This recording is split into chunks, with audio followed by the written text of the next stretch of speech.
Welcome to EUPrivacyForAll Session14 on GDPR, Criminal Convictions and Offences, Article 9a.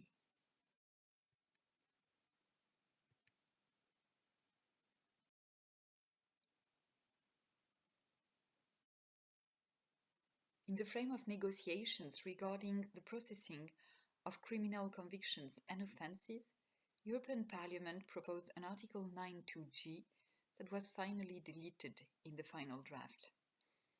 It was worded in a really specific way, targeting administrative sanctions, judgments, criminal offences, convictions, or related security measures. It was slightly different from the current version in the Directive of Article 9.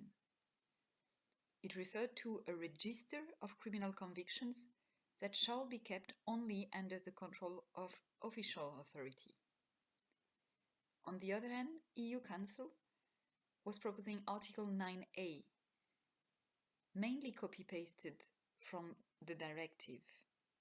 For instance, reference is made to a complete register of criminal convictions that may be kept only under the control of official authority. And two situations are considered regarding the processing of data relating to criminal convictions and offences or related security measures. First option is that the processing would be carried out under the control of an official authority.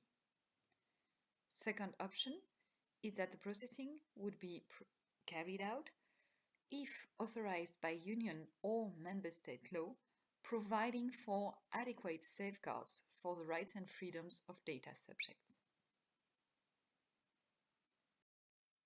In the end, the Article 9a, processing of data relating to criminal convictions and offences in the GDPR, sticks to the wording proposed by EU Commission.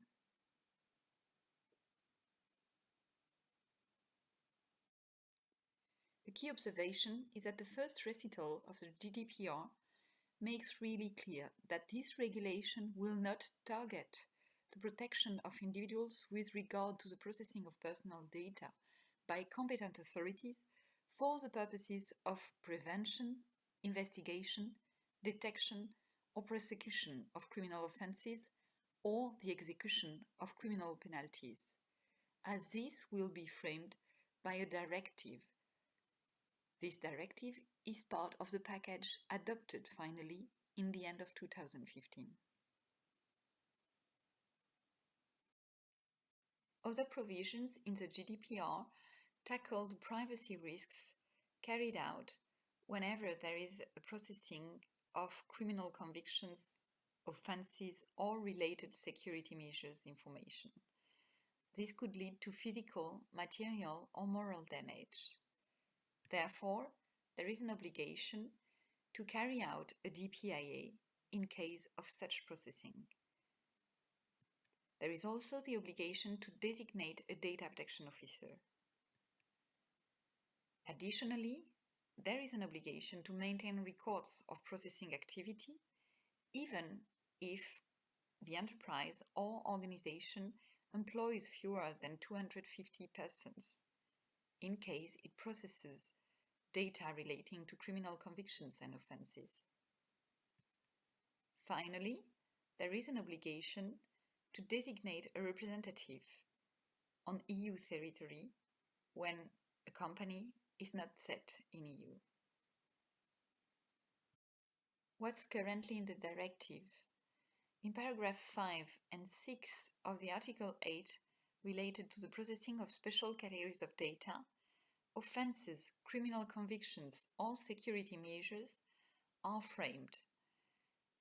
It is really in line with the GDPR final wording.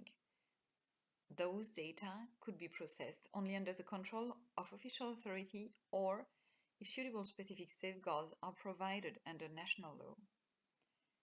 A complete register, once again, shall be kept only under the control of official authority. Finally, Member States may provide that data relating to administrative sanctions or judgments in civil cases shall also be processed under the control of official authority. and derogations should be notified to the Commission. What should accountable data controllers get prepared for? Processing data related to criminal convictions and offences only in two cases. First, when it is done in the frame and under the control of official authority. Second option, when the processing is authorized by Union or Member State law, providing for adequate safeguards for the rights and freedoms of data subjects. Additionally, a DPIA is needed to assess the severity and the likelihood of the privacy risks resulting from those processing. By default, a data controller should consider that no register should be held on criminal convictions and offences unless it is under the control of official authority. There is an obligation that for non-EU companies, an EU representative would be nominated. Additionally, the record of processing activities shall be maintained, and a DPO, a data protection officer, should be designated. Finally, as usual, a controller should be able to demonstrate compliance. What will be interesting is knowing more about the framing of comprehensive register of criminal convictions by Member States and by the EDPB.